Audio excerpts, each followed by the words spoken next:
Imagine this. It's midnight in medieval Europe. The flicker of a tallow candle barely illuminates a small, smoky room. Outside, wolves howl, the cold wind seeps through the cracks, and somewhere in the distance, the church bell tolls marking what the people of the Middle Ages knew as the first sleep. Yes, first sleep, because in medieval times, sleep was something you did once a night. It came in two distinct chunks, first sleep and second sleep, with a mysterious, wakeful period in between where people did everything from praying to, well, more intimate activities. This wasn't weird to theme, it was completely normal. In fact, if you suddenly woke up at 2 a.m. in 1387 and went downstairs for a snack or a prayer, nobody would bat an eye. You'd be living the medieval dream literally. Welcome to boring history for sleep, where we make the past so quietly bizarre, so gently odd, it might just lull you into the coziest slumber. But beware, because tonight we dive deep into the truly strange sleep habits of medieval people, and what you'll discover might just make you rethink your own bedtime routine. So close your Iserdont, and let's drift back in time in the medieval world. People's relationships with sleep were incredibly different from our own. The idea of sleeping through the night in one continuous stretch, unheard of. Instead, people naturally woke up after a few hours. This first phase of sleep, called the first sleep, would typically last from sunset until around midnight. After that, people would rise, sometimes for an hour or two, engaging in activities that seemed deeply strange to modern minds. Some would read religious texts by candlelight. Others would stoke the fire, brew herbal remedies, or even visit neighbors. Yes, in the middle of the night. Others might pray or engage in quiet conversation with family. This in-between time was often considered spiritually potent. It's a thin veil between the ordinary and the mystical. Some even claimed that midnight was the hour when the veil between the living and the dead was at its thinnest. Many historians believe this biphasic sleep pattern wasn't just a cultural quirk. It was deeply rooted in biology.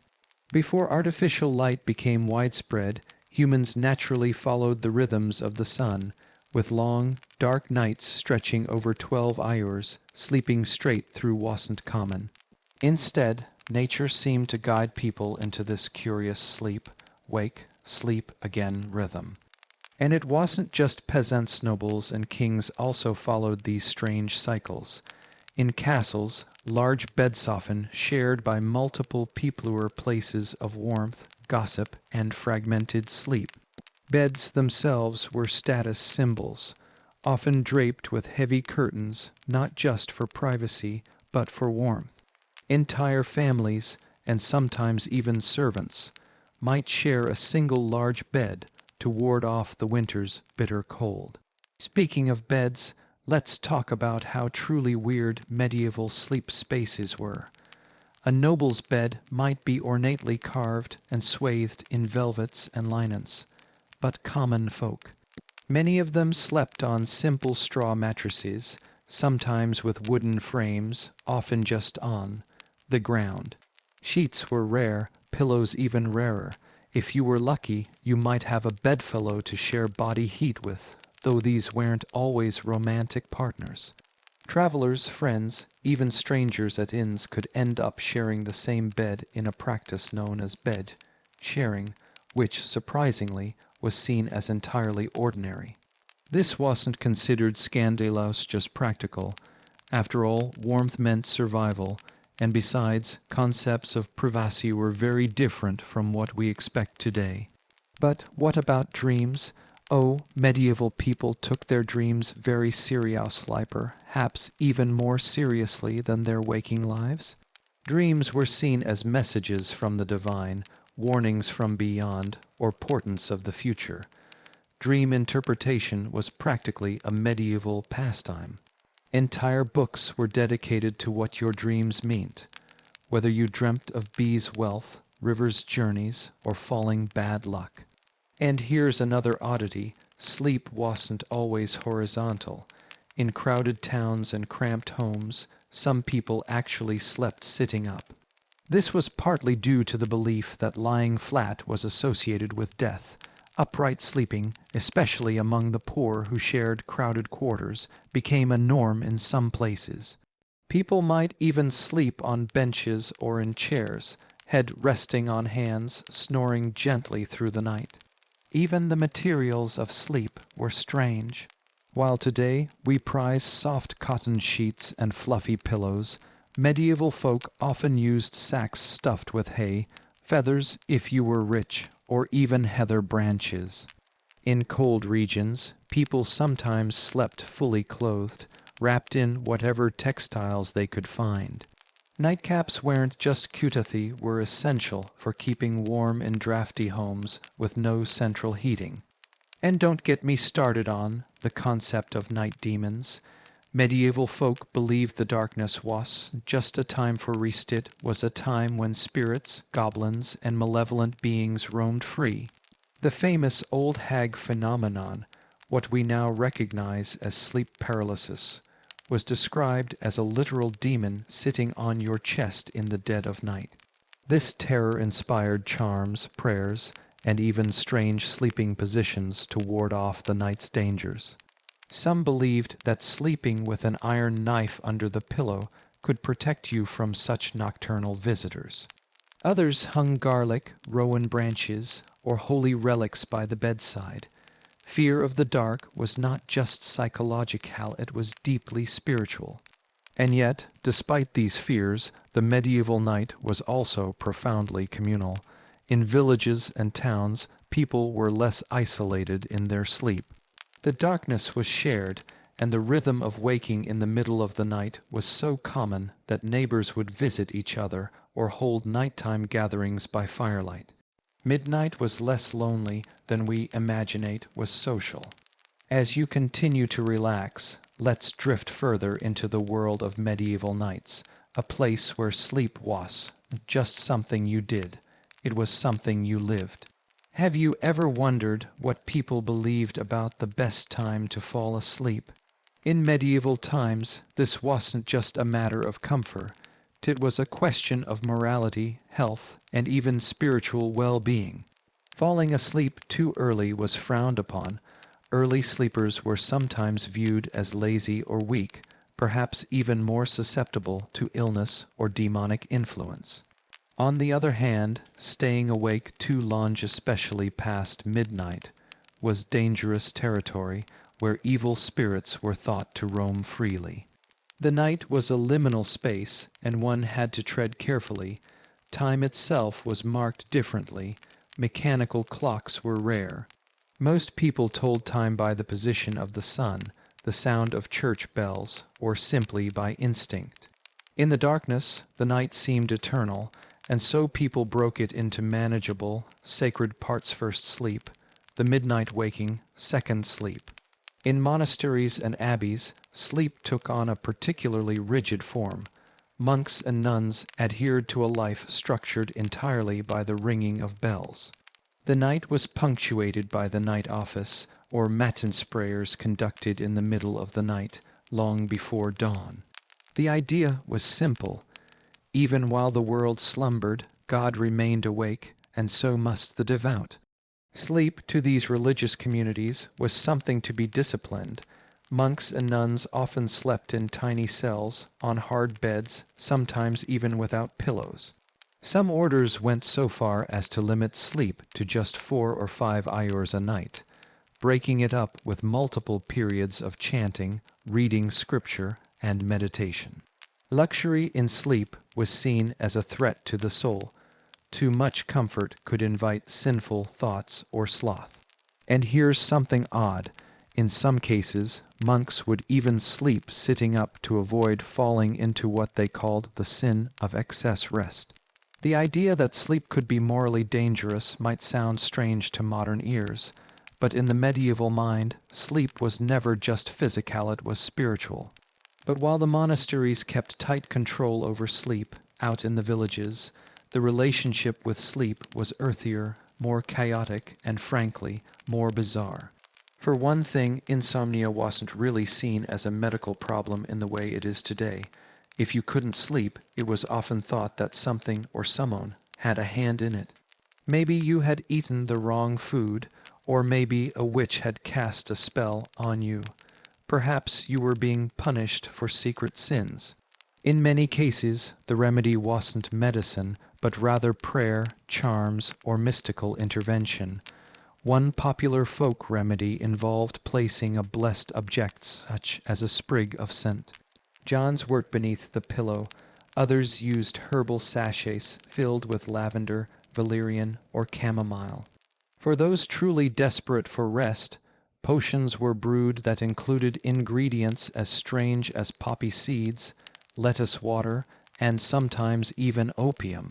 The idea of a sleep draught, the liquid consumed before bed to promote sleep, was common across both peasant and noble households. Some of these were relatively harmless herbal teas, others not so much. In fact, some medieval sleep remedies were so toxic that they could easily cause death if misused. Sleep was also deeply tied to astrology. The medieval world was one in which the stars and planets were believed to influence every aspect of life, including how and when you should sleep. For example, sleeping during an unfavorable planetary alignment could leave you open to nightmares, melancholy, or even possession. Medieval physicians, following the teachings of ancient Greek and Roman medicine, taught that the balance of humorsin, the bada blood, phlegm, black bile, and yellow bile is influenced by sleep patterns. Too little sleep could result in dry brain, leading to madness or melancholy. Too much sleep, on the other hand, could produce cold and moist humors, causing sluggishness, depression, and even demonic visions. And while we're here, let's not forget that napping wasn't just allowed, it was encouraged for some. Particularly in the heat of the afternoon, it was common for laborers and even the nobility to take short rests. The idea of a siesta, which we often associate with Spain, was, in fact, a widely accepted practice across medieval Europe. Now, what about bedrooms themselves? Well, the concept of a private bedroom barely existed outside the wealthiest classes. Most homes were one-room structures where families cooked, ate, slept, and worked all in the same space. Privacy was a luxury, and for most people, the idea of having a separate, quiet room for sleep was unthinkable. Even in larger houses, the *** solara private upper room was reserved for the head of the household. Servants, apprentices, and children often slept in communal quarters, or even directly on the floor near the hearth. Beds themselves were sometimes shared between multiple generations. It was common for grandparents, parents, and children to sleep in close proximity, especially in winter when warmth was essential for survival. In inns and taverns, strangers might share beds, often sleeping head to foot to avoid awkwardness. And here's a curious fact: feather beds, while symbols of luxury, were sometimes viewed with suspicion. It was believed by some that feather beds could trap evil spirits. So while the nobility reclined in lush bedding, many peasants preferred simple straw pallets, which could be burned and replaced to avoid fleas, lice, and spiritual contamination. Let's drift even deeper into the psychology of medieval dreams. In the medieval world, dreams were windows to the soul. There was an entire system of dream books, known as somnia, which were used to decode the hidden meanings of nightly visions. These books listed hundreds of common dream images and their supposed meanings. Dream of fish, prosperity. Dream of teeth falling out, death is near. Dream of flying, a sign of spiritual elevation or demonic temptation. For medieval Christians, dreams were a battleground between angels and demons. A sweet, peaceful dream might be seen as a message from God. But a disturbing or erotic dream, that could only mean the influence of the devil. And then there was the phenomenon of the mare, origin of our modern word nightmare. The mare was thought to be a malevolent spirit that would visit sleeping people, sitting on their chests and suffocating them. Those who suffered from sleep paralysis were said to be under the mare's grip. To protect oneself, people placed iron nails in the bed frame or slept with amulets of protection. Some even slept with blessed crosses, prayers written on parchment, or herbal charms stitched into their clothing. Sleep, in medieval thought, was always dangerous. It was a vulnerable state where one could fall prey to both physical illness and spiritual attack. And yet, despite these fears, the night was also a time of magic, mystery, and wonder. Some believed that prophetic dreams could reveal the future. Others used sleep to seek divine visions, fasting and praying for nights on end until sleep. Deprivation. Induced hallucinations were interpreted as holy messages. Visionary mystics, such as Julian of Norwich or Hildegard of Bingen, received entire revelations during ecstatic, sleep-like trances. The boundary between waking and sleeping was never clear. Sleep could be a gateway to heaven, to hell, to the fairy realm, or to the world of the dead. It could offer healing, or it could be a trap.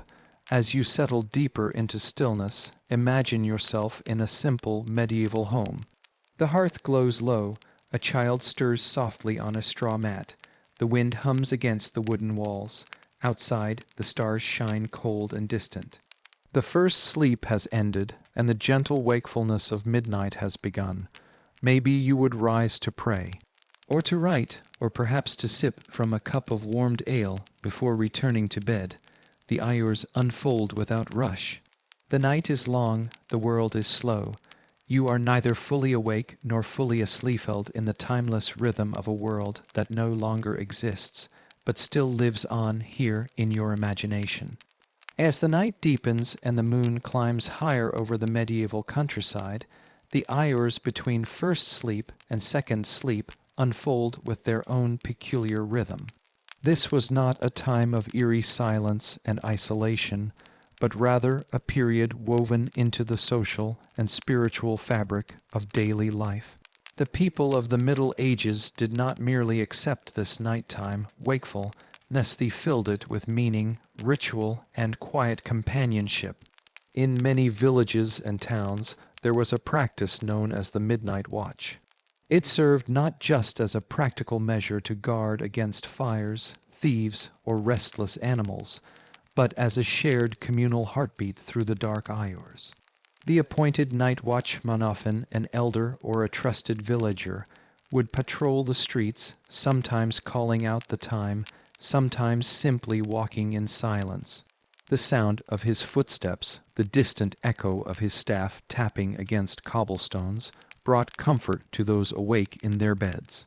Occasionally, villagers might offer him a cup of warmed ale or a slice of bread, a small gesture of gratitude for standing sentinel against the unknown. Within homes, the space between first and second sleep was filled with its own quiet activities. Families would gather near the hearth, rekindling the fire that had burned low, sharing whatever food or drink remained from the evening meal. Short prayers might be recited aloud, psalms murmured under breath, or the lives of saints retold in hushed voices. In wealthier households, someone might read aloud from a treasured manuscript by candlelight, the flickering flame casting strange shadows on the timbered walls. The sound of the wind outside mingled with the crackle of the fire as the hours slipped by softly. In some regions, travelers or mummers would sometimes make their way from house to house, even at these late hours. These wandering souls brought snippets of entertainment, brief songs, short jests, or little performancesto the doorstep in exchange for a place by the fire and a cup of spiced wine. The night, though long and dark, was rarely entirely still. Yet not all those awake at midnight were seeking company. Many used this wakeful time for solitary reflection, slipping away to pray or to meditate in private. There was a widespread belief that the hours between midnight and dawn were spiritually potent, that the veil between the earthly and the divine grew thin in the silent stillness. This was the time for prayers whispered with greater hope, for heartfelt confessions, and for silent bargaining with the heavens. Insomniacs were not viewed with suspicion or pity. Instead, their wakefulness was often interpreted as a sign that something larger was at work, perhaps a divine message waiting to be heard. Rituals flourished in this fragile slice of the night. Some families believed that rising at exactly the stroke of midnight could ward off misfortune or heal lingering illness. Others insisted on certain household gestures, sweeping the corners of the room in silence, breathing 3 times upon the fire's embers, or circling the threshold of the house to ensure no dark spirit had crossed it while they slept. Tiny charms were placed near beds or window-knotted strings, carved wooden tokens, herbs tucked into linen pouches each, with the solemn hope of safeguarding the sleeper's dreams. Not every nighttime moment was peaceful. The medieval mind held deep fears of the creatures and spirits that roamed the darkness. It was thought that some beings, neither wholly alive nor entirely dead, could slip through the world of dreams into the physical realm. One such terror was the mare, a sinister creature blamed for what we now understand as sleep paralysis. Those who woke breathless in the night, unable to move, with the crushing weight of invisible pressure on their chests, believed they had been visited by this malevolent presence. To prevent such encounters, many households painted protective symbols on doors and beams, hung iron objects near beds, or slept with a candle burning low throughout the night. Even the positioning of the bed itself could hold significance. Some people swore that sleeping with one's head facing north would ensure restful dreams and good fortune, while facing south could invite nightmares or ill luck. It was not uncommon for entire beds to be shifted based on omens, strange dreams, or advice from wandering wise folk. In monasteries and abbeys, the midnight hours were transformed into sacred time. Monks and nuns rose from their hard wooden pallets to chant the night office, filling cold stone chapels with the echoing voices of ancient prayers. These hours of darkness were not to be wasted in idleness or indulgence. Sleep itself was considered by many orders a dangerous luxury, a temptation of the flesh that must be carefully measured and controlled. Some saints, like Catherine of Siena, reportedly slept no more than an eye, or 2 each night, choosing instead to devote the dark hours to mystical visions and ceaseless prayer. Their sleeplessness became a form of spiritual armor, a rejection of the body's demands in favor of the soul's ascent. But beyond monasteries and noble houses, ordinary people also held their own quiet traditions when it came to restless nights. Herbal remedies were among the most common solutions. Families might brew simple infusions of valerian, hops, or chamomile, hoping to coax restless minds back into sleep. In some regions, more dangerous draughts were prepared liquids laced with poppy or henbane, which could quiet the body but carried dark risks. If sleep still would not come, some resorted to charms, words written in secret on scraps of parchment and tucked beneath pillows, or coins placed beneath the tongue, said to carry the dreamer into safer slumber. Animals, too, were part of the sleeping world. It was common for animals to share living spaces with people, particularly in rural villages. Goats, dogs, cats, and even hens might sleep near or beneath the same roof. Their presence was not just practical for warmth, it carried symbolic weight. A cat curling at one's feet could protect the dreamer from nightmares. The bleat of a goat in the small hours was often read as an omen, sometimes signaling visitors on the road, sometimes warning of restless spirits. A rooster crowing too early could bring anxiety, for it was said to herald a death or misfortune before dawn. In certain households, the ritual of the night bottle took on special importance. A small bottle of water, sometimes with a charm or coin sealed inside, would be placed at the bedside each night. If the bottle remained undisturbed by morning, it was a sign that the house was safe from dark influences. But if the bottle cracked or spilled without cause, it was whispered that something unseen had brushed past in the night. In such cases, the family would perform quiet rituals the next day, burning sage or scattering salt at the threshold to cleanse the space before sleep returned. As the hours stretched toward the approach of dawn, many families shared their dreams with one another. The first dreams, those seen before the midnight waking, were said to carry special weight. It was believed that these early night visions could reveal hidden truths. Dreams of rivers might foretell journeys, while dreams of bees spoke of prosperity, and falling signaled danger or loss. Dreams were shared in quiet tones, and elders often served as interpreters, unraveling symbols and offering gentle warnings or reassurances. The sharing of dreams became not just entertainment, but a form of intimate storytelling, a passing down of ancestral wisdom that linked generations. The passage from first sleep to wakefulness, and then back to second sleep, carried a rhythm as ancient as the turning of the seasons.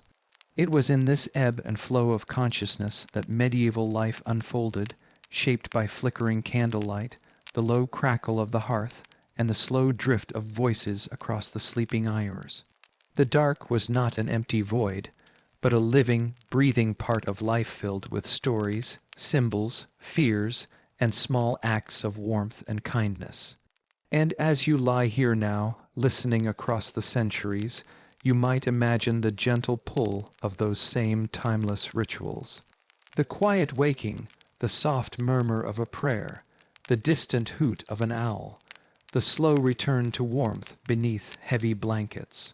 The medieval night stretches on, ancient and unhurried, calling you gently toward your own second sleep, your own wandering dreams.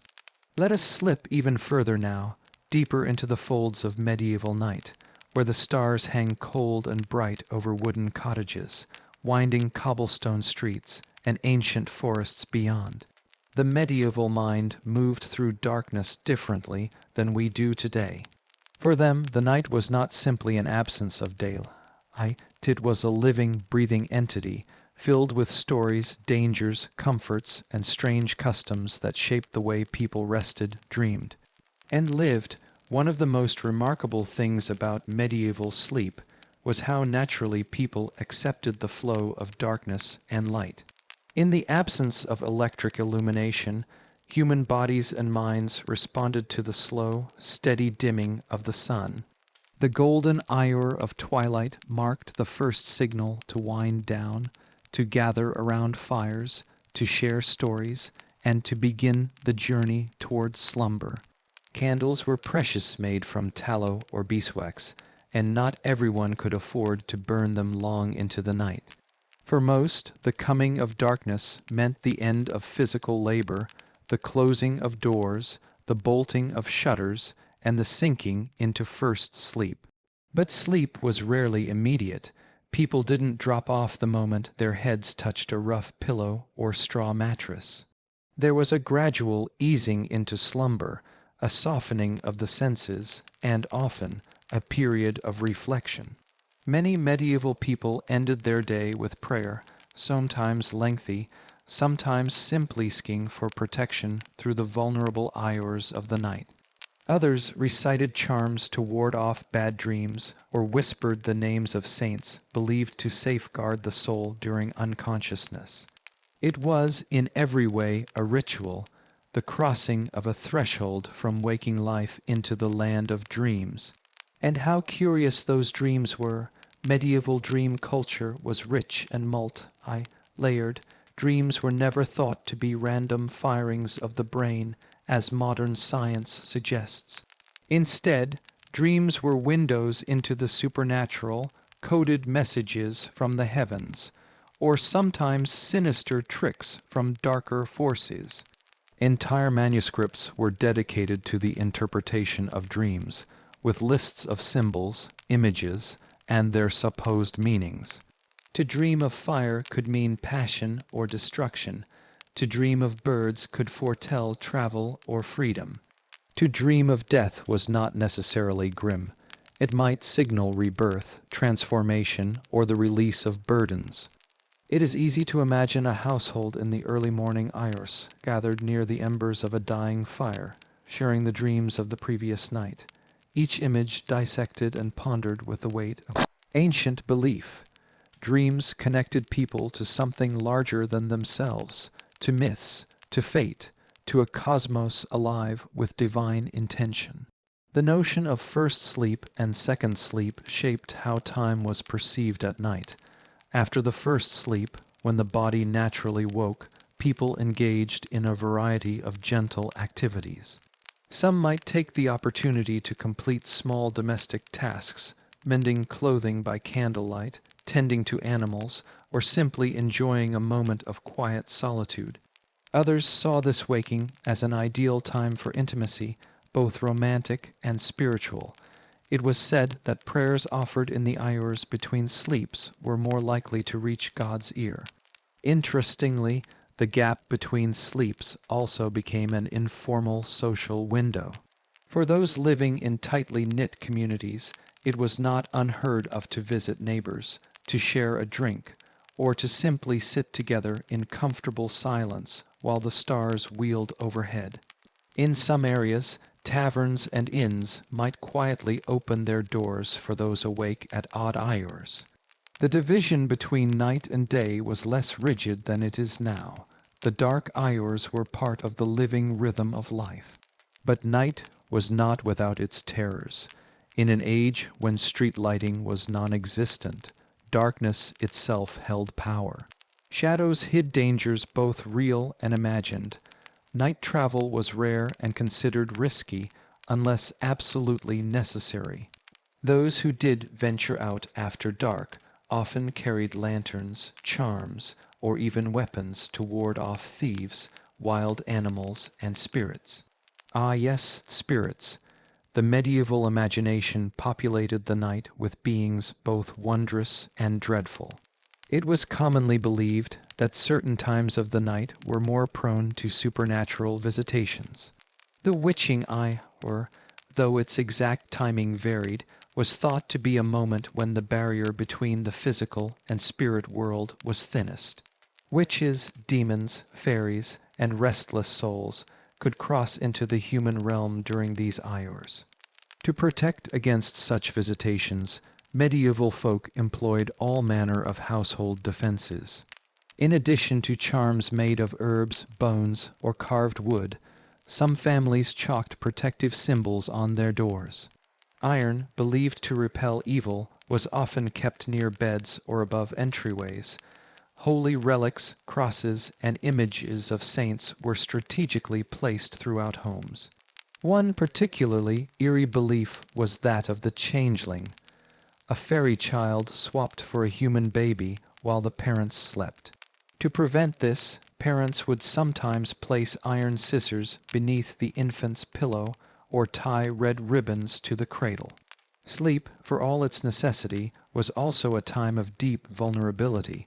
Yet despite these fears, the medieval night held profound beauty as well. Without modern light pollution, the sky stretched vast and jeweled above the sleeping world. The phases of the moon guided calendars, planting seasons, and festivals. The stars were familiar companions to those awake during the quiet midnight hours, and constellations were rich with myth and meaning. To sleep under such skies, whether in castle chambers, timbered cottages, or open fields, was to sleep in tune with the rhythms of nature itself. As the night wore on, second sleep would beckon. This second phase of slumber was often deeper, more restorative. It was during this second sleep that people reported the most vivid and meaningful dreams. By the time dawn approached, bodies and minds were refreshed in a way that our modern, compressed sleep cycles rarely allow. The gentle approach of daylight, marked by the crowing of roosters and the gradual pale wash of the sky, signaled the close of the night's passage.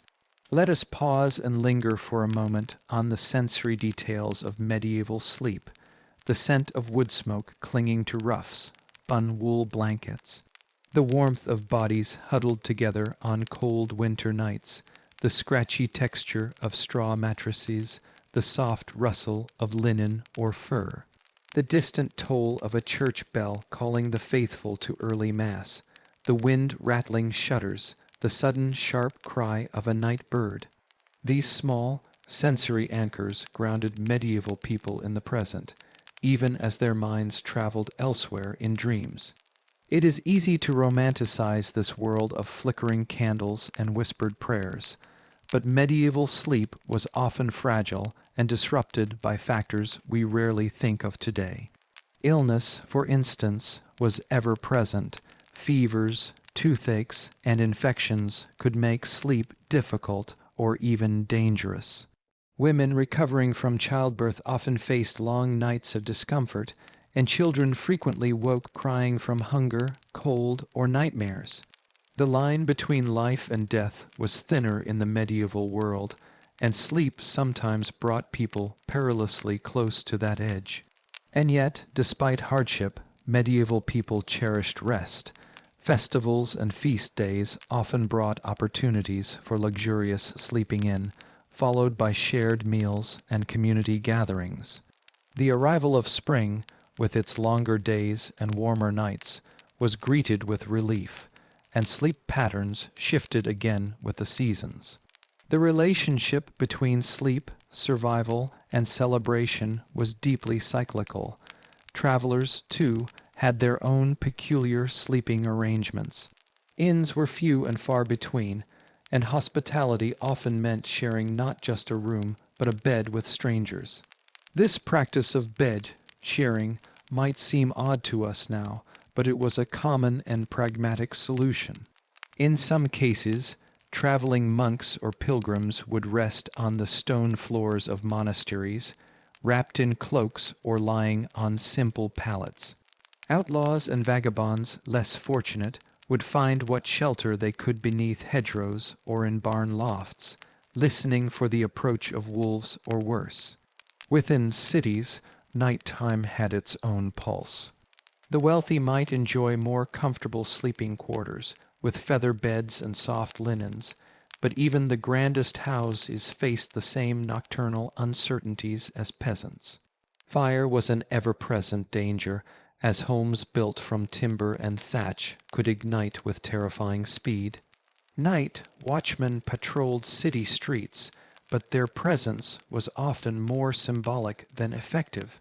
Curfews were enforced to keep people indoors, and bells marked the hours from steeples across the land. And then, of course, there were the festivals of the night, midsummer with its bonfires and all-night revels. The dark season of Samhain, when the dead were said to walk among the living, Christmas Eve, where midnight masses filled churches with candlelight and hymns. The medieval calendar was rich with nocturnal events that blended sacred and profane, reminding all that darkness could be both feared and celebrated. As the natural world stirred from winter's slumber each spring, sleep patterns shifted along with the lengthening days. The agricultural calendar meant that summer brought shorter nights, longer labor, and briefer periods of rest. Yet still, the habit of first and second sleep lingered deeply embedded in cultural memory, passed down from one generation to the next.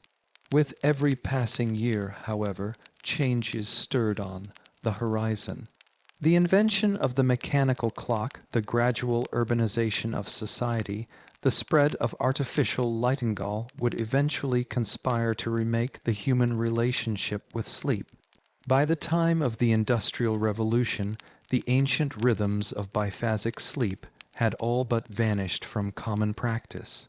But for centuries, this gentle ebb and flow first sleep, waking second sleep, had shaped not just how people rested, but how they dreamed, how they prayed, how they feared, and how they loved. And so now, as you lie back and listen, you too become part of that lineagia quiet traveler through the dark aisles, cradled in the soft breath of history. You can almost hear the gentle breathing of medieval dreamers long past, the crackle of distant fires, the far-off bells calling through the night. Rest comes softly, as it always has. The medieval world, with all its strange and beautiful sleep, continues to whisper just at the edge of your dreams. As the moon arcs silently across the midnight sky, casting silver shadows over villages and fields, let us wander deeper into the labyrinth of medieval sleep customs, where every corner hides a story, every quiet breath carries meaning, and every moment of waking in the dark is an invitation to mystery. Imagine a quiet medieval hamlet nestled between rolling hills and dense forests. The wooden cottages, with their smoke-stained roofs and thatched straw, stand huddled together against the cold. Inside one such home, a family prepares for night. The hearth glows low, casting warm light on rough timber walls. The youngest children, wrapped in linen swaddling, stir restlessly in the bed. The mother hums a soft lullaby, old tune passed down through generations, believed to soothe restless spirits as much as restless infants. In this world, the night is alive with unseen presences. Beneath the surface of daily life, the medieval imagination pulses with fears and hopes, woven tightly with threads of faith and folklore. When people closed their eyes, they did not just surrender to sleep. They crossed into a realm where angels and demons walked hand in hand. To fall asleep was to enter a fragile space, where the soul might travel, be tested, or even stolen. The very act of going to bed was imbued with ritual. Some households performed simple acts to protect the sleeper, sprinkling salt in doorways to keep evil at bay, placing sprigs of rosemary or lavender beneath pillows to invite peaceful dreams. The scent of these herbs was thought to purify the air, chasing away malaise and nightmares alike.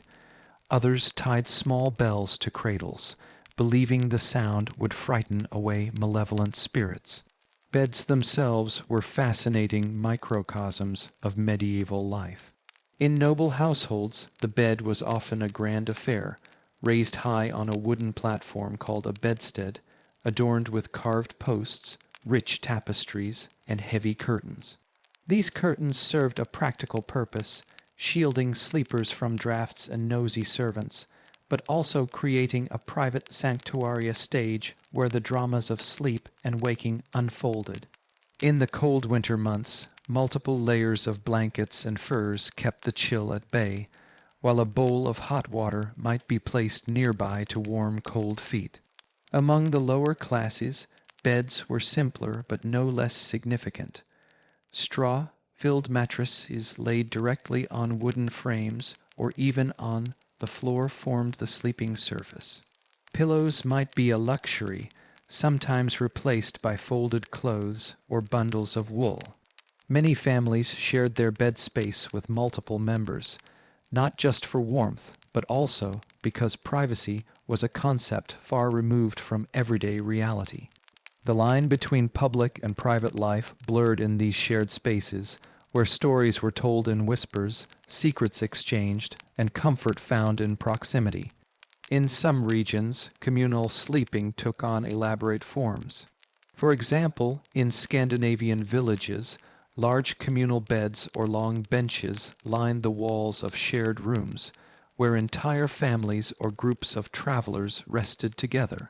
This practice was both practical and social. Heat was preserved, safety enhanced, and bonds strengthened in the stillness of the night. And yet, even in such intimacy, sleep could be elusive. Medieval people often dealt with sleep disturbance, is with a pragmatic mixture of superstition and early medicine. If a child cried through the night, it might be blamed on the night hag or an evil spirit, and parents would resort to protective charms or prayers. Adults suffering from insomnia might try to soothe their minds with herbal concoctions or meditative prayer. The balance of sleep was also considered a measure of health and morality. Too much sleep was suspected associated with laziness, gluttony, or spiritual weakness. Too little sleep could be a sign of demonic influence or a soul troubled by sin. Striking the right balance was, therefore, a goal of both body and spirit. Monastic life, with its regimented schedule, offers a unique window into medieval sleep discipline. Monks and nuns adhered to the divine office, a cycle of prayers that punctuated the day and night at regular intervals. Sleep was carefully rationed and never indulged excessively. Dormitories, called dormitories or cells, were austere, with hard wooden beds and minimal bedding, emphasizing discipline and humility. The night was often broken by the nocturnes, a vigil prayer service that called the faithful from sleep to contemplation. This practice reflected the belief that spiritual vigilance was essential even in the face of bodily fatigue. But monastic sleep was not merely functional. It was an integral part of a sacred rhythmon that intertwined rest, work, prayer, and contemplation in a seamless dance. This rhythm mirrored the larger cosmic order, where night and day, sleep and waking, human and divine, were forever intertwined. Outside the walls of monasteries, ordinary people embraced their own nocturnal rituals. For many, night was a time of storytelling, weaving together folklore, history, and personal memory. Tales of saints and sinners, of heroes and monsters, were shared by the fire, their cadence helping to usher in sleep. Music, too, found a place in these nightly gathering simple songs, lullabies, or the plaintive sound of a flute echoing in the darkness.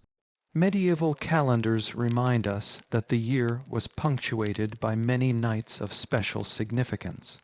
The Feast of All Saints and All Souls' Day brought prayers for the dead, when the boundary between this world and the next was believed to thin.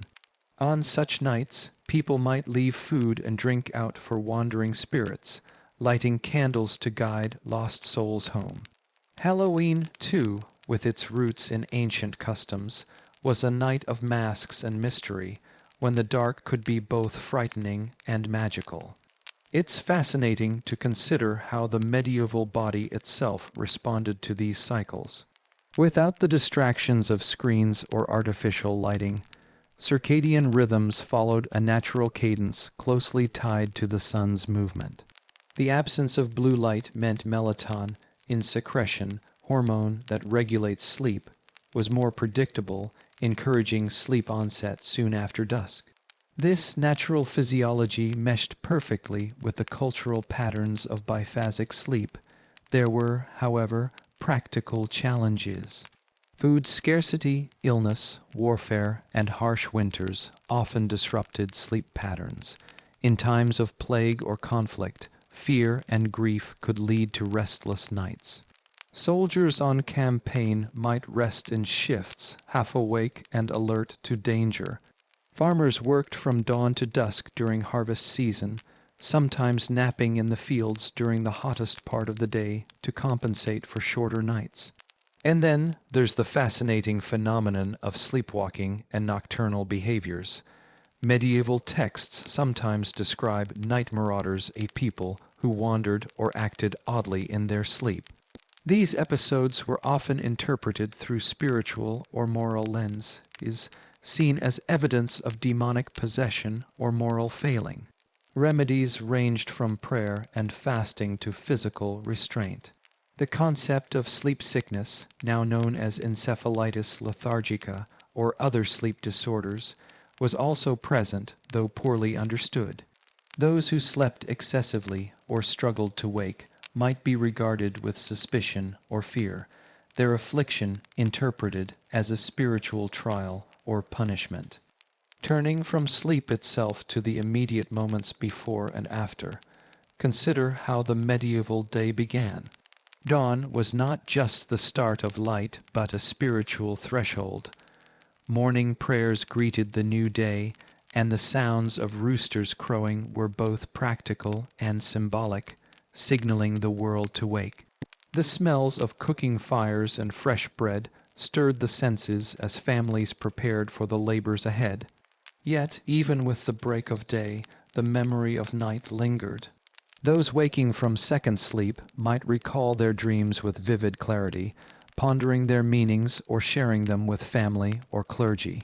The night's rest was a gift and a mystery, a necessary passage that shaped the living day. As you lie back and listen now, you become part of this long human storyline of flickering flames, whispered prayers, shared beds, and the quiet passage of night. The medieval world, with all its strange and beautiful sleep customs, continues to breathe beneath the surface of our modern lives. Rest comes gently, the past folds around you like a soft cloak. The ancient rhythms of sleep invite you to journey onward ever deeper into the mystery, ever closer to the calm heart of the night. As the quiet night deepens, let us linger a little longer in the medieval world's intimate relationship with sleeper relationship that reveals so much about their values, fears, and hopes. For sleep was never simply a biological necessity in the Middle Ages. It was a gateway, a sacred threshold, a space where the earthly and the spiritual worlds converged. One of the most fascinating aspects of medieval sleep was the way it intersected with medicine and healing. The practice of medicine was a curious blend of science, superstition, and faith. When people fell ill, sleep became both a refuge and a challenge. Doctors and healers believed that proper rest was essential to recovery, yet too much sleep could weaken the body's vital humors. Treatments ranged from practical advices, such as maintaining a cool, quiet room to ritualistic acts like anointing the patient with holy oils or reciting prayers throughout the night. Sleep itself was sometimes prescribed as a remedy. For example, herbalists recommended SRBs, sleeping potions brewed from a variety of plants like valerian root, lavender, or hops. These herbs were carefully gathered and prepared, their effectiveness often wrapped in a veil of mystery and tradition. However, some remedies could be dangerous, as they occasionally included substances like henbane or deadly nightshade, potent plants with sedative effects, but also toxic properties. This fine line between medicine and poison was walked carefully, often guided by the wisdom of experienced healers or the prayers of the clergy. The medieval mind also saw sleep as a time when the soul could be vulnerable to supernatural attack. This belief fueled a host of protective rituals designed to shield sleepers from harm. One common practice was the placement of protective charms under the pillow or near the bed. These charms might be simple objects such as a piece of iron, believed to ward off ever more elaborate tokens inscribed with prayers, symbols, or even magical signs called sigils. In some parts of Europe, especially in rural areas, people believed that dreams and nightmares were not mere mental phenomena, but encounters with spirits. It was common for villagers to share their dreams with a wise woman or a priest, hoping for interpretation or advice. The role of the dream interpreter was an important one-somion who could translate the symbolic language of the night into guidance for waking life. Dreams, in fact, often inspired action. If someone dreamed of danger, illness, or death, it might be taken as a warning to change course, seek healing, or perform certain rituals. Conversely, dreams of saints, angels, or positive symbols were seen as blessing, omens of protection or favor. These beliefs also extended to the practice of second sleep. After the first phase of sleep, the waking period before second sleep was a time for quiet reflection, prayer, or even socializing. Some people used this time to confess sins, meditate on religious texts, or prepare themselves spiritually for the next stage of rest. Others might engage in practical activities like tending the fire, mending clothes, or caring for children. It was a liminal time, neither fully night nor fully day, where the boundaries of ordinary life blurred. Interestingly, this biphasic pattern of sleep is now being rediscovered by modern sleep scientists. Research suggests that segmented sleep was the natural human pattern before the widespread use of artificial light, and that our ancestors may have slept more soundly and rested more deeply in these two phases. The wakeful period between sleeps might have been a time of calm productivity, creativity, or social bonding, very different from our modern tendency to feel anxious or restless when waking in. Middle of the night, another curious medieval sleep habit involves the use of sleep companions. This was not always about romance or family, but about protection and comfort. In some cases, animals like dogs or cats were invited to share the bed, believed to guard against evil spirits or simply to provide warmth. Dogs, especially, were valued as protectors of the night. Their keen sense is alert to dangers invisible to humans. In addition to animals, some medieval households kept special sleeping dolls or carved wooden figures near the bed talismans believed to watch over the sleeper. These figures might be saints, angels, or mythical creatures, their presence offering reassurance against nightmares or spiritual attack. Medieval sleep was also shaped by the environment. In cold climates, people took extraordinary measures to stay warm. Hearth fires burned through the night in many homes, providing light and heat, but also requiring tending. Sleeping near the fire was common, though it carried risks of smoke inhalation or accidental burns. Some homes had separate bed chambers designed to be warmer than other rooms, often lined with tapestries or animal skins to trap heat. At the same time, the medieval world was loud and bustling even at night. Unlike the quiet, insulated homes many of us enjoy today, medieval streets and neighborhoods were alive with sounds. Night watchmen patrolled the alleys, bells tolled from church towers, and animals stirred in the darkness. The ambient noise was a backdrop to sleep, shaping how and when people rested. This lack of silence may explain why fragmented sleep and multiple naps throughout the day were common. Another intriguing tradition involved the bed, warming stone or bed warmer. This was a metal pan filled with hot coals or embers, placed under the bed covers to warm the bed before sleep. This practical invention shows how people adapted to their environment with ingenious solutions. However, it also posed hazards, including the risk of fire or smoke inhalation, underscoring the precarious balance of medieval domestic life. Yet, even with all these customs and challenges, medieval people found profound meaning in sleep. It was a moment of surrender, of trust in the unseen forces that govern the night. Whether through prayer, ritual, or simple hope, the act of falling asleep was a testament to human resilience in a world that was often harsh and unpredictable. The contrast between night and day in medieval thought was more than practical, it was symbolic. Night was a time of mystery, fear, and transformation.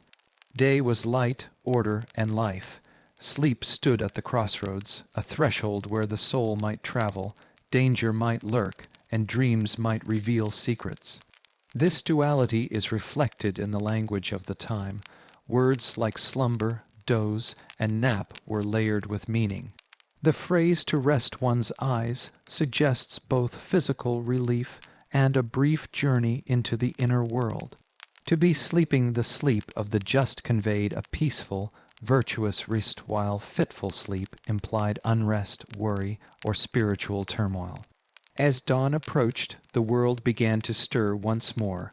Roosters crowed, bells rang, and households awoke to the sounds and smells of morning.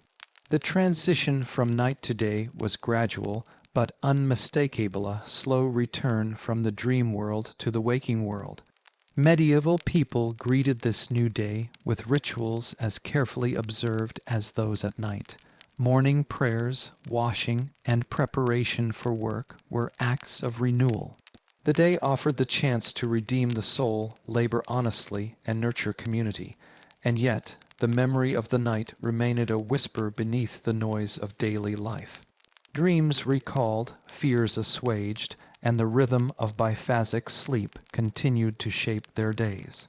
As we journey through this world of candles and tapestries, cold stone walls and flickering fires, we come to understand how deeply sleep was woven into the fabric of medieval existence.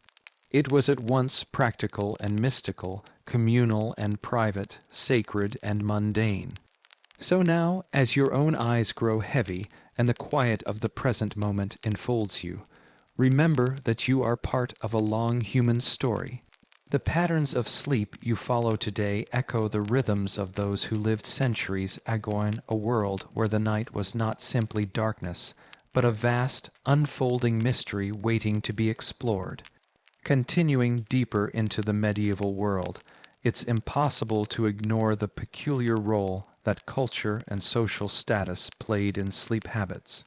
The stark difference is between the sleeping arrangements of peasants, artisans, clergy, and nobility reveal much about the social fabric of the time. For the common folk farmers, laborers, and tradespeople, sleep was largely dictated by the natural rhythms of work and the seasons. Long hours of manual labor, often beginning at dawn and ending at dusk, demanded rest, but comfort was a luxury they rarely enjoyed. Their beds were modest, often no more than straw-stuffed sacks laid upon wooden pallets or directly on the floor of a small, smoky room. The same room might serve multiple purposes during the day, transforming into a kitchen, workshop, or storage area, and at night into a sleeping quarters for the entire family.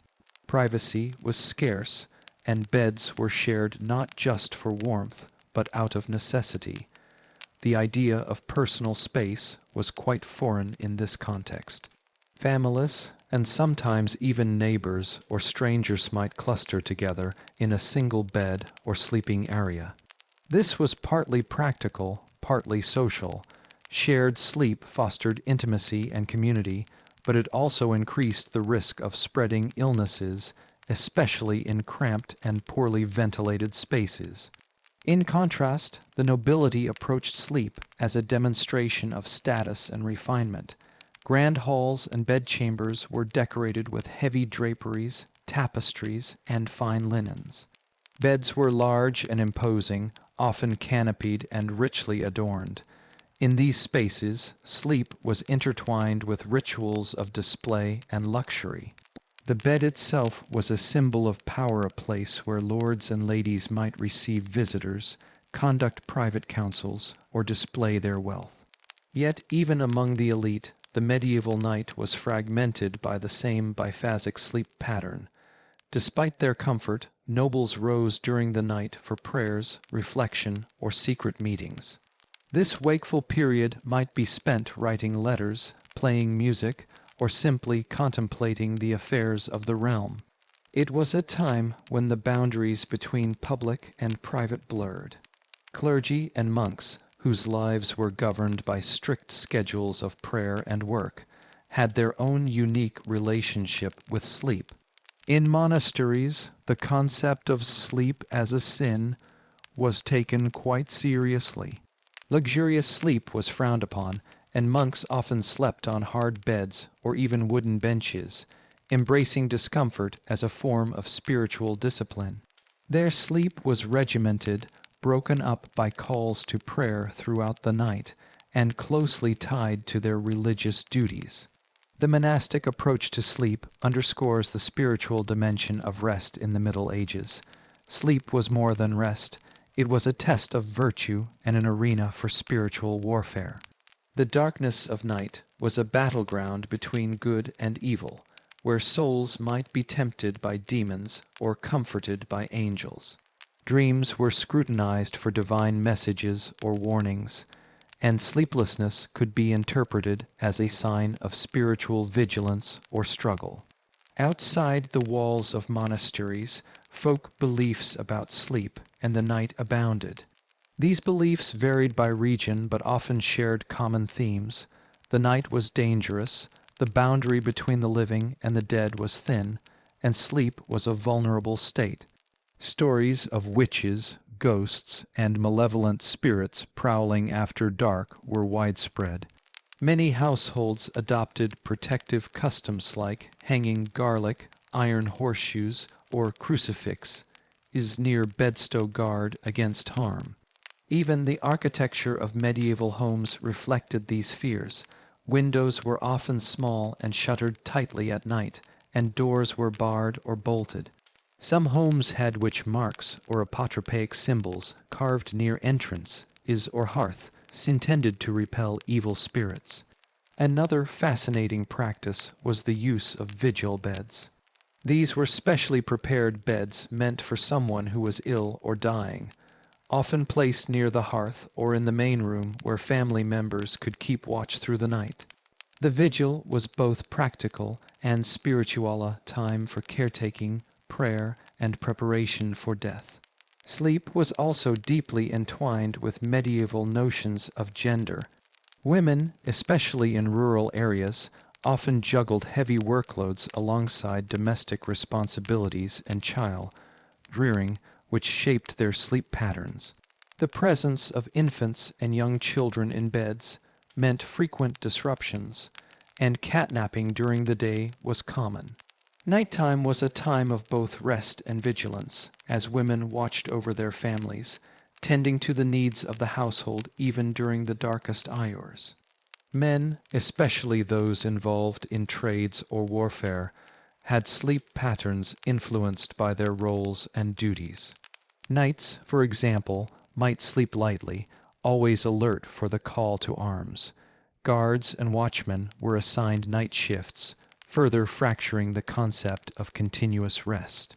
The cultural attitudes towards sleep also influenced the language and metaphors of the time. Sleep was often described as a journey or a voyagito across the river, to sail into the land of dreams, or to rest in the arms of Morpheus.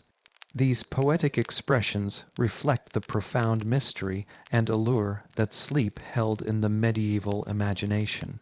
Even the timing of sleep was linked to celestial events. People observed the phases of the moon, the position of stars, and seasonal changes to guide their activities, including rest. Some believed that certain nights like those of the full moon or the solstice held special power, affecting sleep and dreams. On such nights, people might stay awake longer, hold vigil, or perform rituals to harness or protect themselves from supernatural forces. This connection between sleep and the cosmos extended into astrology. Medieval physicians often consulted astrological charts to determine the best times for sleep, waking, or medical treatments. The alignment of stars and planets was believed to influence bodily humors and spiritual well-being, further complicating the interplay between science, superstition, and daily life. As night progressed, the rhythms of the household played out in a complex dance. Fires were tended, lamps were trimmed or relit, and the occasional visitor might call or arrive unexpectedly. The sounds of the medieval night-distant dogs, church bells, creaking timbers, whispered prayers formed a living backdrop to human rest and activity. It is easy to imagine that sleep in such a world was a fragile and precious commodity, yet in its fragility lay a rich tapestry of meaning and connection. Medieval people navigated the boundaries of sleep and wakefulness with a blend of practicality, faith, and imagination, crafting a nighttime world that was at once familiar and profoundly mysterious. Now, as your own breath slows and your mind softens, think of the countless souls across centuries who have journeyed through the twilight of consciousness, each carrying their own hopes, fears, and stories into the realm of dreams. Your own sleep becomes part of this vast, timeless continuum. So, as you drift further into quietude, remember that sleep is not merely a break from life, but an essential thread in the human story, a story that stretches back through the flickering candlelight of medieval nights and beyond. As the medieval night deepens, it invites us to ponder the subtle interplay between the physical and metaphysical realms that sleep represented. Unlike our modern perspective view, her sleep is largely a biological necessity, governed by circadian rhythms and scientific understanding. Medieval people inhabited a world where the boundaries between the seen and unseen were permeable, fluid, and deeply significant. Sleep was not simply a state of rest, but a gateway, a threshold where the soul might wander, where spirits could visit, and where destiny might be glimpsed. This profound sense of mystery shaped every aspect of how people approached sleep, from the moment they prepared their beds to the rituals they performed before closing their eyes. In many households, the act of preparing for sleep was itself a ritual imbued with symbolism. Beds were carefully arranged, often positioned according to sacred geometry or superstition to invite protection and peaceful rest. Families might recite prayers or chant psalms together, creating a protective spiritual atmosphere to ward off nocturnal evils. The lighting of candles was done with reverence, their flickering flames believed to hold back the darkness, not just physical, but spiritual. The physical environment of medieval sleep was equally evocative. Homes were often drafty and cold, especially in winter, making the warmth of the bed a refuge from the harsh elements. People layered themselves with heavy woolen cloaks, blankets, and sometimes even wore multiple garments to trap heat. Nightcaps were common, not merely a quaint fashion, but a vital tool to retain body warmth when fires died down. Interestingly, medieval medicine and sleep were intertwined in ways we might find surprising. The humoral theory, an ancient system of medicine that categorized bodily fluids into four humors, blood, phlegm, black bile, and yellow bilane, formed much of how sleep was understood and treated. Too much sleep was thought to cause an imbalance, leading to lethargy or disease, while too little was linked to fever or mental unrest. Physicians and apothecaries prescribed various remedies to modulate sleep. Herbal concoctions made from valerian root, lavender, or chamomile were common. Some remedies were remarkably sophisticated, combining knowledge of botany with spiritual elements. For example, lavender was prized not only for its calming scent, but also for its symbolic purity, believed to protect the sleeper from evil influences. Yet not all sleep was serene. The medieval night was rife with fears and anxieties, many of which found expression in the realm of dreams and nightmares. Nightmares were often seen as more than unpleasant mental phenomena. They were interpreted as messages, warnings, or attacks from malevolent forces. The phenomenon now known as sleep paralysis was feared as a literal demon pressing on the chest of the sleeper, immobilizing them in terror. These fears gave rise to a range of protective practices and beliefs. Many people carried talismans or wore amulets inscribed with holy words or symbols. The use of iron objects near the bed was widespread, as iron was believed to repel evil spirits. Some families practiced sleep magic, involving charms, incantations, or the careful placement of herbs and objects beneath pillows and mattresses. The social dimension of medieval sleep was equally fascinating.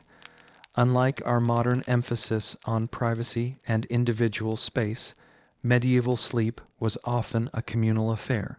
In inns and taverns, travelers might share beds with strangers. This practice, while surprising to us, was a matter of necessity and practicality, especially in crowded urban centers. Sharing warmth and space was a form of survival. Even within families, communal sleeping was the norm rather than the exception. Children slept with parents, siblings shared beds, and sometimes entire households rested together in a single room. This close physical proximity reinforced bonds, but also shaped the rhythms of night. The nocturnal environment was alive with sounds, whispered conversations, the creaking of wooden beams, the gentle breathing and shifting of many bodies. These communal nights also shaped nighttime behavior. The period of first sleep, followed by wakefulness and then second sleep, was not a lonely or isolated time. Families might engage in quiet activist or idling, prayer, household chores, or simply sitting by the fire. In rural communities, night was a time for social connection, even celebration, blurring the line between rest and wakefulness. This biphasic pattern of sleep had practical benefits. The break in the middle of the night allowed for bodily functions, digestion, and mental decompression. It also aligned with the natural human tendency for segmented sleep, as documented in various pre-industrial societies worldwide.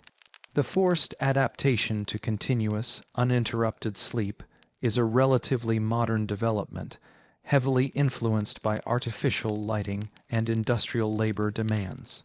Looking at the broader cultural context, medieval sleep practices reflect a world where time was cyclical, interconnected, and infused with spiritual significance. The night was not a blank slate, but a canvas upon which human fears, hopes, and beliefs were projected. Sleep was a liminal spatia, momentary, crossing between the tangible world and the realm of the divine, the ancestral, and the unknown. The literature and art of the period capture this intimate relationship with sleep. From illuminated manuscripts depicting angels watching over sleeping saints, to poems exploring the nature of dreams and death, sleep was a recurring motif symbolizing vulnerability, transformation, and transcendence, and then there were the customs surrounding death and dying, closely linked with sleep imagery. Death was often described as eternal sleep, and the process of dying involved vigil and prayers through the night. Families kept watch over the dying person, offering comfort and hoping for a peaceful passage. The threshold between life and death was imagined as a final, eternal sleep, emphasizing the sacredness and mystery of rest. Even beyond Europe, these themes resonate with sleep customs in other medieval societies. For example, in the Islamic world, sleep was deeply connected to spiritual practices such as nighttime prayer tahajjud, and dreams were interpreted through extensive traditions. The Japanese medieval period saw rituals involving sleep and dreams tied to Shinto beliefs and ancestor worship. As we explore these vast, interconnected practices and beliefs, we gain a richer understanding of how sleep functioned not just as a biological necessity, but as a profound cultural and spiritual experience. The medieval night was alive, filled with meaning, fear, comfort, and community. So, as you continue to relax, feel yourself drifting deeper, carried by the gentle currents of history. Imagine the soft rustling of linen, the faint scent of herbs and smoke, the glow of candlelight flickering against ancient stone walls. Hear the distant echo of prayers, the hushed murmurs of a family settling into their shared bed, the watchful silence broken only by the occasional creak or sigh. You are part of this long human journey through the darkness zone that spans centuries, cultures, and countless nights of rest and dreaming. Let this connection soothe you, grounding you in the shared rhythms of humanity. As you sink further into this contemplative nightscape, it's illuminating to reflect on the subtle transformations in sleep practice that began to take shape toward the late medieval period, signaling the gradual shift into the early modern world. These changes were influenced by evolving social structures, technological innovations, and shifting cultural attitudes, intertwining to reshape how people approached the intimate act of sleeping. One notable development was the increasing specialization and refinement of the bed itself. Where early medieval beds had often been simple pallets or bundles of straw, by the 14th and 15th centuries, wealthier households began commissioning elaborately carved wooden frames, richly draped with embroidered fabrics and costly materials like silk and velvet. The bed became a stage upon which status and identity were displayed, not just a place to rest. Canopies served a dual purpose. They provided warmth by trapping heat, and also symbolized a kind of sacred space, almost a sanctuary within the household. This period also saw the gradual rise of distinct furniture for sleeping. Feather, stuffed mattress is replaced straw more widely among the affluent, while bed curtains evolved into elaborate hangings that could be drawn closed, offering increased privacy. Privacy, though still limited by modern standards, began to be valued more in urban centers and among the emerging merchant classes. The concept of individual bedrooms started to take hold, especially in castles and manor houses, though communal sleeping was still the norm for most. Meanwhile, technological advancements, especially the introduction and spread of glass windows, began to change the nocturnal environment subtly. Before glass, windows were shuttered or covered with animal skins, letting in little light and fresh air. The presence of glass allowed for a more protected, insulated interior, changing the sensory experience of night. Candle making and lamp technology also improved, extending the hours of illumination and enabling households to push back the darkness, though not without cost or effort. This interplay between darkness and light influenced sleep habits. While the candlelight extended the evening, it was still precious and limited. People used it sparingly, often reserving it for reading sacred texts, working, or socializing briefly before bed. The loss of natural cues like sunset and moon phase is in urban centers contributed to an evolving awareness of time itself, laying groundwork for the more regimented hours of later centuries. The intellectual ferment of the late medieval period, with the rise of universities and the rediscovery of classical texts, also contributed to changing attitudes about sleep and the body. Thinkers like Aristotle, Hippocrates, and Galen were studied anew, influencing medical theories about sleep's role in health and disease. Sleep began to be seen as a critical factor not only in physical well-being but in mental and spiritual balance. Moreover, the rise of humanism in the 14th and 15th centuries emphasized the dignity and importance of the individual, which gradually transformed how people thought about their bodies, including the experience of sleep. The focus shifted from a purely communal or spiritual interpretation toward recognizing the personal, subjective nature of rest and dreams. Dream interpretation, a long-standing medieval preoccupation, flourished during this time. Books on dream symbolism and prophecy circulated widely, blending ancient wisdom, Christian theology, and popular superstition.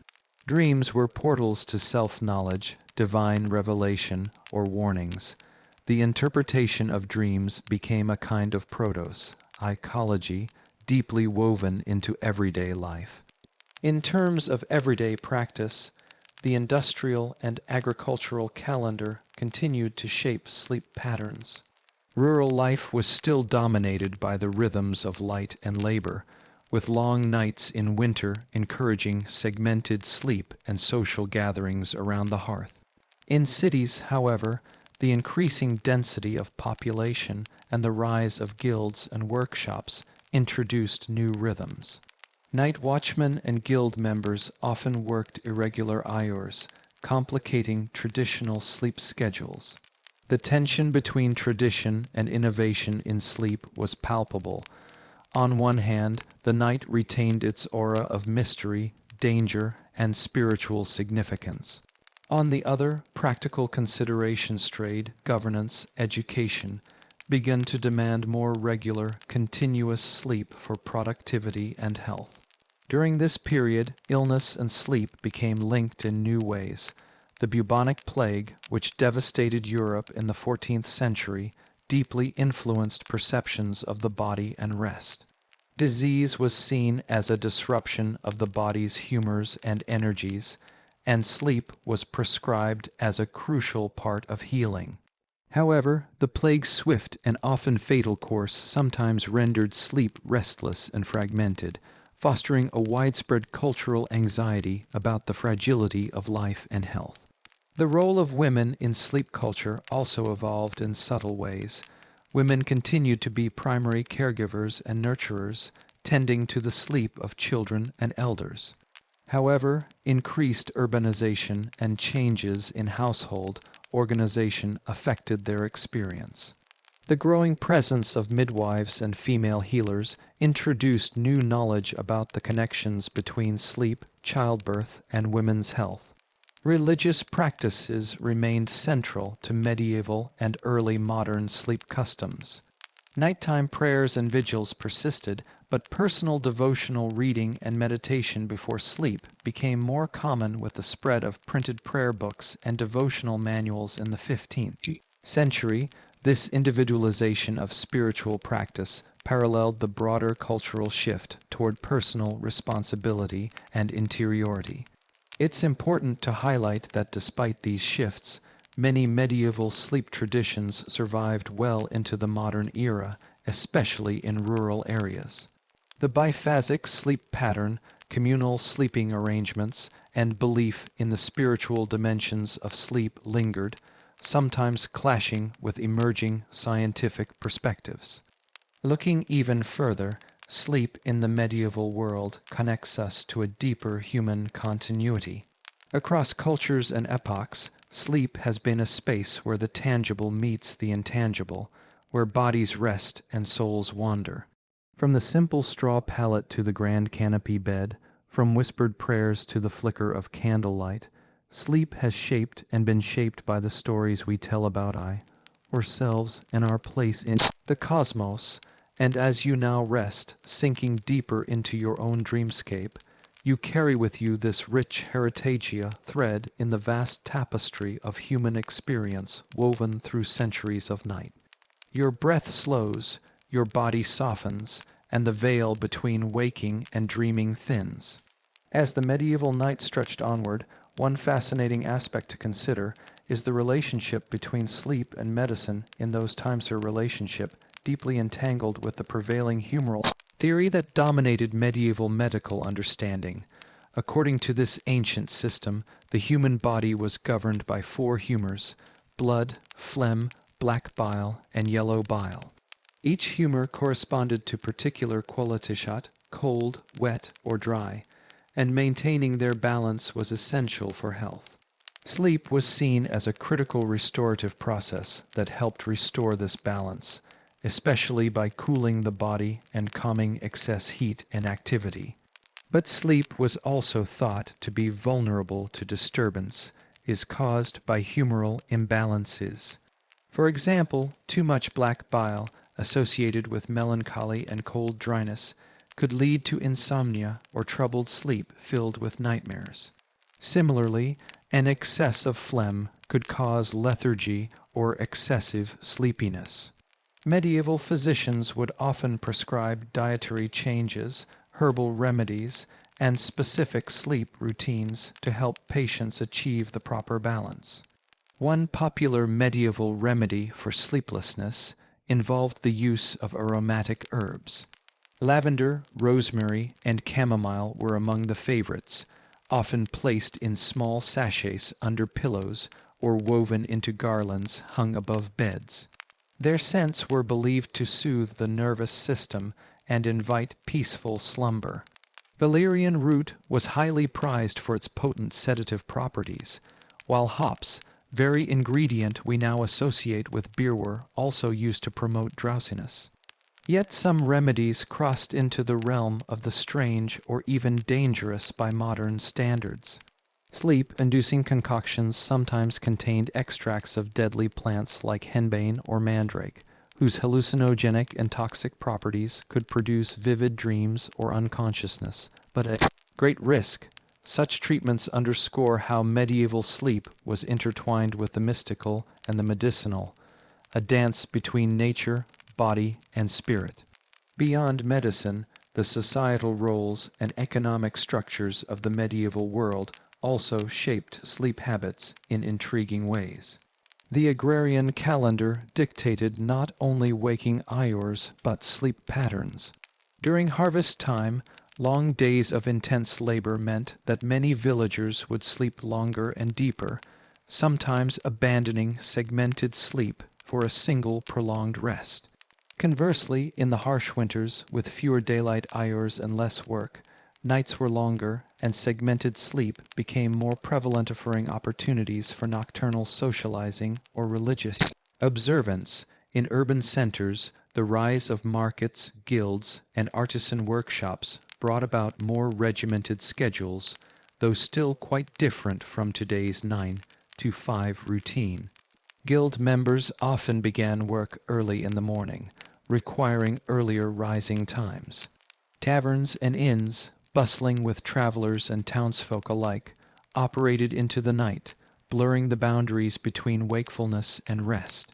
It is worth imagining the nighttime sounds in a medieval town or village: the creak of wooden shutters, the crackling of hearth fires, the distant barking of dogs, the murmurs of whispered conversations between neighbors, taking advantage of the watchful hours between first and second sleep.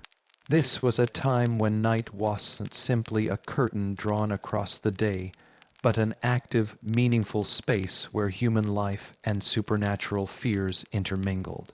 One cannot speak of medieval sleep without exploring the role of superstition and folklore, which permeated every aspect of night. The belief in nocturnal spirits, ghosts, demons, and the malevolent mare was widespread and deeply felt. These entities were thought to invade the vulnerable sleeper, causing bad dreams, paralysis, or even death.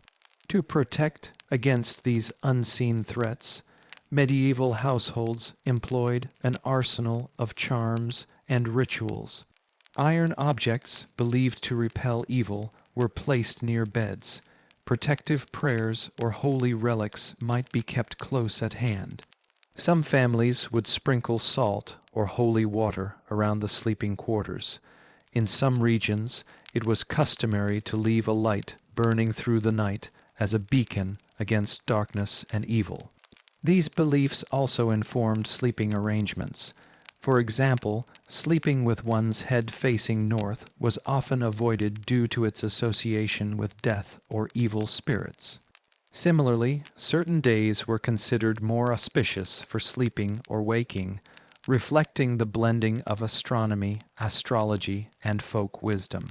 Sleep paralysis, sensation of being awake but unable to move, often accompanied by terrifying hallucinations, was interpreted through this lens.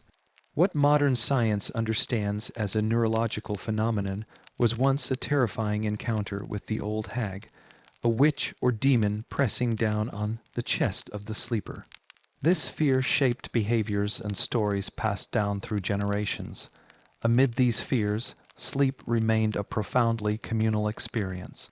Families often shared beds, not only for warmth but also for social connection and safety. In inns and taverns, strangers might share sleeping spaces, creating an environment rich with human interaction and shared vulnerability. The spiritual dimension of sleep was particularly intense in monastic communities. Monks and nuns followed rigorous schedules designed to balance prayer, work, and rest. Nighttime vigils were common, with the belief that prayers uttered in the dark held special power. Sleep itself was sometimes viewed ambivalently as necessary but potentially dangerous, a state where one's soul might be vulnerable to temptation or evil. This tension was reflected in monastic architecture. Sleeping cells were small and Spartan, designed to discourage excessive comfort and promote vigilance. Beds were simple, often just straw pallets on wooden frames. The very act of sleeping was imbued with spiritual significance, a nightly journey where the faithful prepared for the resurrection and ultimate judgment. Outside the monasteries, laypeople incorporated elements of this spiritual approach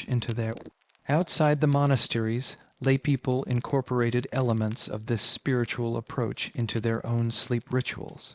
Before bed, many would recite prayers or meditate on scripture, asking for protection through the night. The bedtime was a liminal moment, a threshold crossed with care and reverence. As you lie in your own bed, perhaps far removed from these medieval worlds, you nonetheless connect to this vast human tradition. The sounds of the modern night, hum of electronics, the distant city traffic, may replace wolves or church bells, but the mystery of sleep endures. From the flickering candlelight of a 14th century peasant's hut to the polished posters of a noble's chamber, the experience of sleep carries with it the weight of centuries of human hope, fear, and resilience. You too participate in this ancient dance, moving through the cycles of wakefulness and rest, dream and reality. And so, as the night deepens and your breathing slows, remember the countless souls who have shared this journey before you, through cold stone castles, smoky cottages, crowded inns, and silent monasteries. Their strange, beautiful, sometimes eerie sleep habits are echoes in the quiet spaces of your own dreams. As night settles in medieval Europe, the subtle interplay of light, sound, and sensation forms a tapestry of experience radically different from the modern bedroom.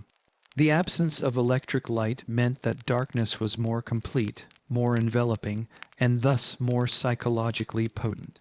Shadows danced with the flicker of tallow candles or rushlights, their smoky glows casting uncertain forms on rough wooden walls or stone hearths.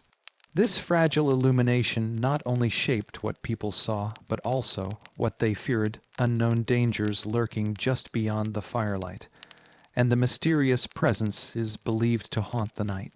The night was a liminal realm, a threshold where the veil between the physical and spiritual worlds thinned. This belief gave rise to rituals and customs designed to protect the sleeper's soul and body. In some regions, it was common to sprinkle salt or holy water around the bed to purify the space. In others, iron nails or horseshoes were placed nearby to ward off evil spirits, harnessing the metal's reputed power to repel darkness and malevolence. Some families would even keep a knife or dagger within reach, a practical tool and symbolic protector. But protection was not just about objects. It extended to behaviors and bedtime routines.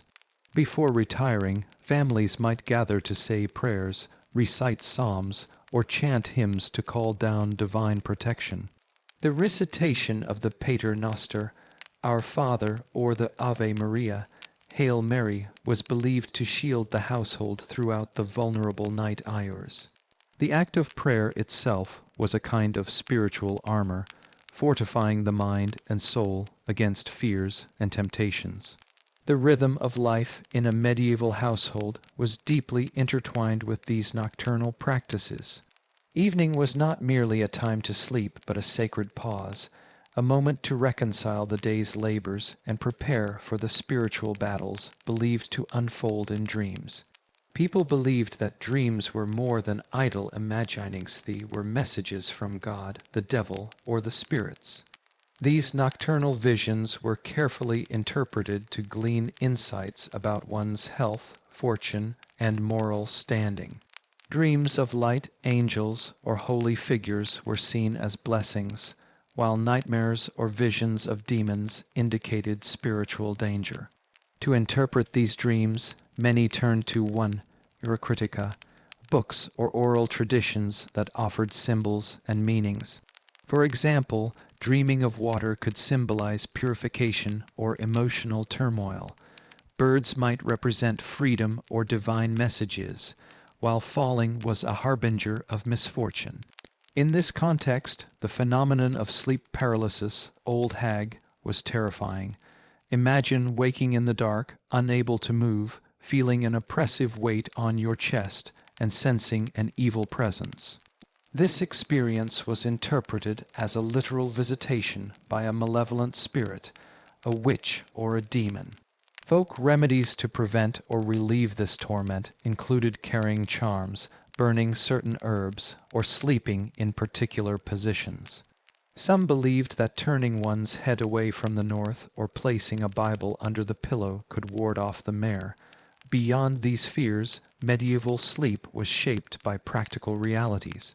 Heating was minimal, stone walls and dirt floors sucked away warmth, so people layered themselves in clothing and blankets. Nightcaps, often knitted or sewn from wool, were essential to prevent heat loss through the head. These simple garments were both practical and symbolic, representing a barrier between the sleeper and the cold night air. Sharing a bed was common, not just among families but even among strangers, especially in inns and crowded urban dwellings. Privacy, as we know, it was a luxury rare in medieval society.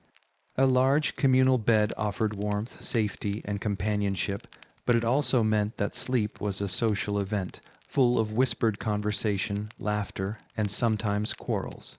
This shared sleep experience connected people physically and emotionally in ways often lost in today's isolated bedrooms.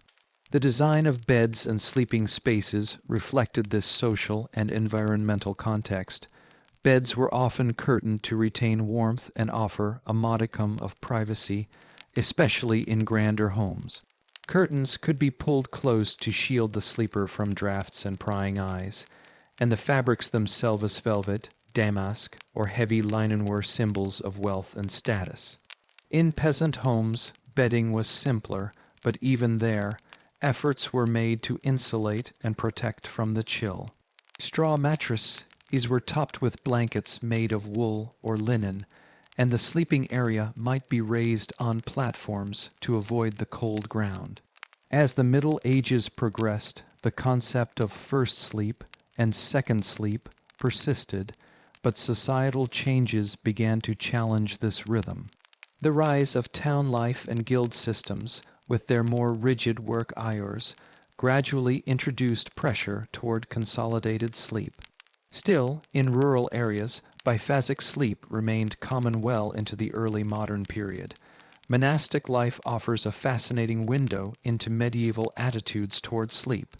Monks and nuns adhered to strict schedules centered on prayer, work, and rest. Nighttime vigils, especially the matins of prayer held in the deep hours before dawn, disrupted the natural sleep cycle.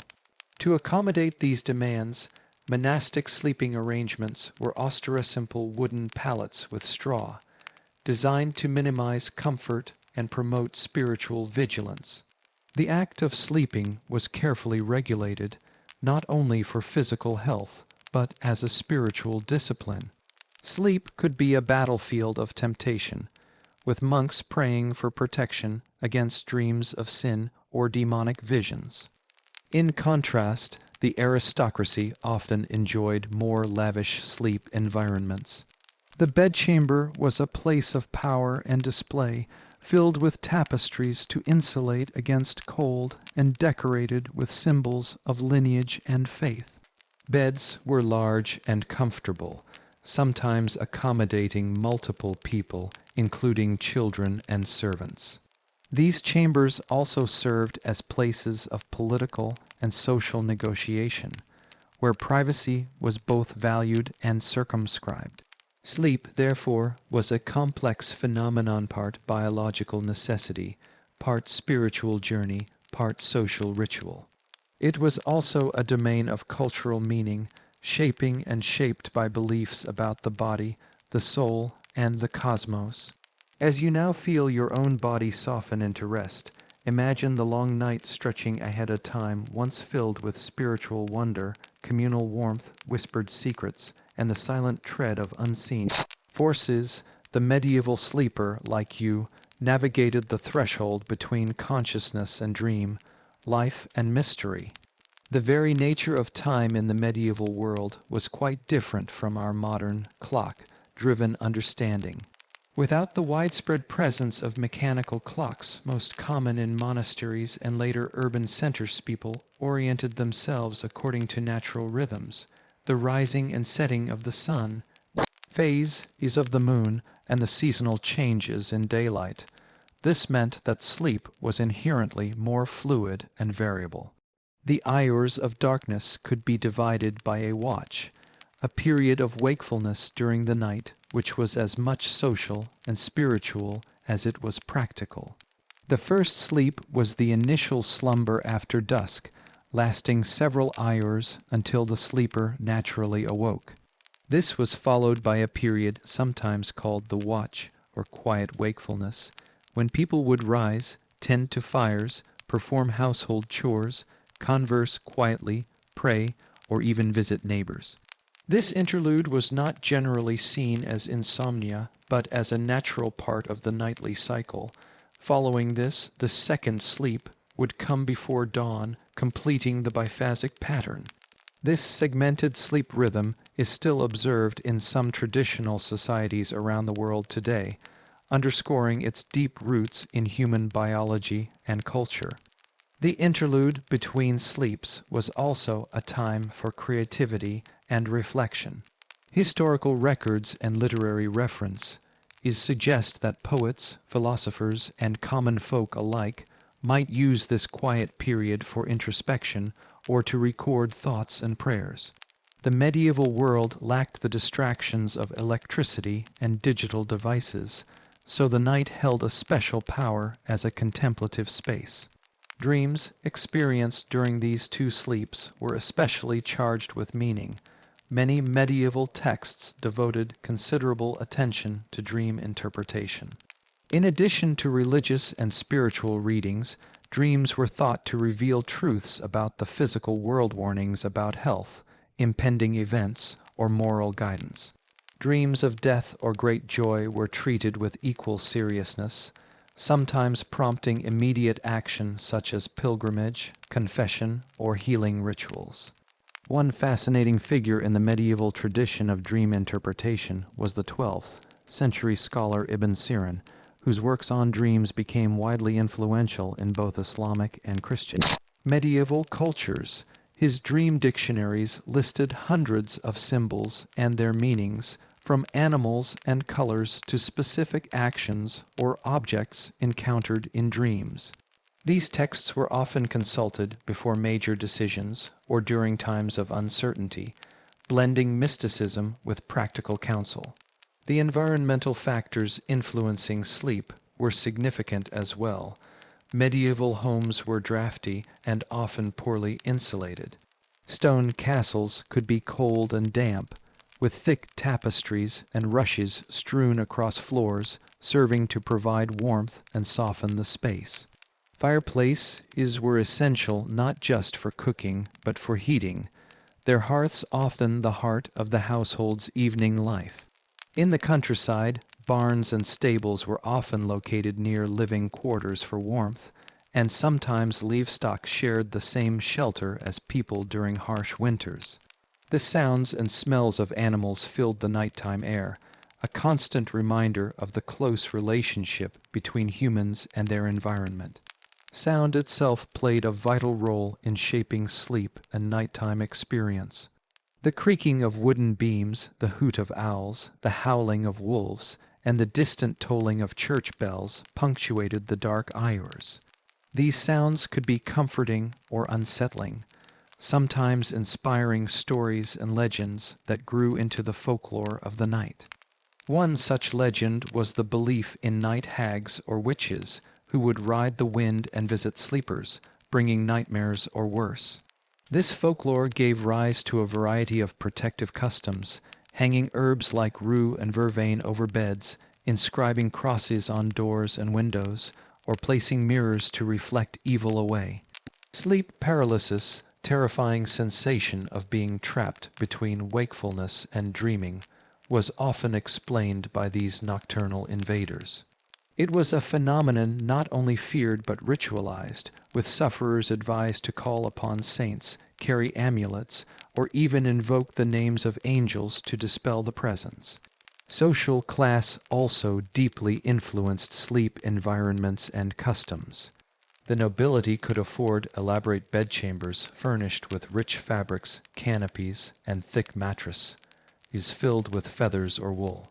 These beds were status symbols as much as places of rest, often placed on raised platforms and enclosed with heavy curtains to conserve heat and privacy. The aristocratic bedroom was also a site of political power and intrigue, where matters of state might be discussed and alliances forged. By contrast, peasants and laborers slept in much simpler conditions. Their beds might consist of straw mattress, is laid on wooden boards, or even simply on a pile of hay or rush is on the floor. Privacy was minimal.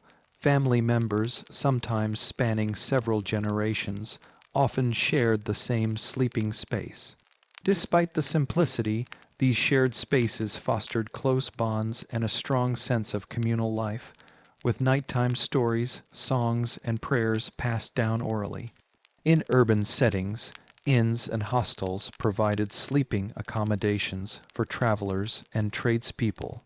These establishments often had large communal rooms with rows of beds or mattresses, where strangers slept side by side. Such environments could be noisy and crowded, but they were essential to the movement of goods, ideas, and people in medieval society. Sleep was also a domain of superstition and taboo. For instance, certain days were considered inauspicious for sleep or rest. Fridays and nights before holy days were sometimes avoided for prolonged sleep due to fears of spiritual vulnerability. It was common to keep vigil during significant religious festivals, blending sleep deprivation with communal prayer and festivity.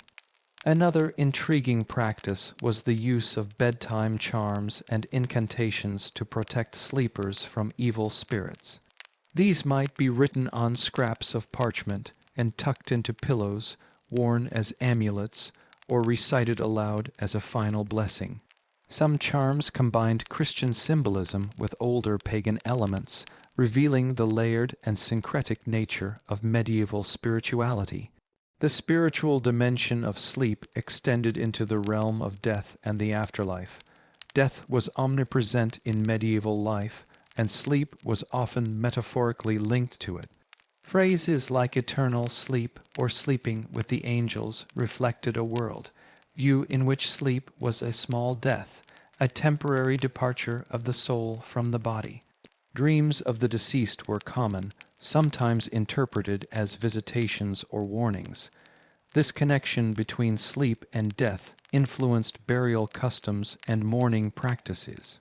The vigil, before a person's death, was a period of wakefulness by family and friends, often held at night, blending grief, prayer, and a watchful hope for the soul's peaceful passage. After death, the deceased might be laid out with care, and the household observed particular rituals to guard against restless spirits. The study of medieval sleep would be incomplete without touching on the role of alcohol and diet. Medieval brews like ale and mead were staples, often consumed in the evening to warm the body and encourage relaxation. Certain foods, especially those heavy or spicy, were believed to disrupt sleep, while lighter, cooling foods were recommended for better rest. One common medieval practice was the consumption of possets or warm milk mixed with ale, spices, and honey used as a sleep aid and digestive tonic. These concoctions were both comforting and medicinal, highlighting the blurred lines between nourishment, health, and ritual. Sleepwalking, a phenomenon noted even in medieval times, was often interpreted as a spiritual or psychological disturbance. Such occurrence might be attributed to possession, curses, or the influence of evil forces, prompting both medical and religious interventions. The transition from medieval to early modern sleep habits reflects broader societal changes, the rise of artificial lighting, the mechanization of timekeeping, urbanization, and shifting attitudes toward privacy and the body. By the 17th and 18th centuries, the segmented sleep pattern began to give way to the consolidated 7-8I, or sleep, more familiar today. As the flickering candle burns low and the night deepens around you, imagine the centuries of quiet sleepers before you people living their lives by the rhythm of the moon and stars, waking in dark not out of fear or restlessness, but because their bodies and minds naturally called them to.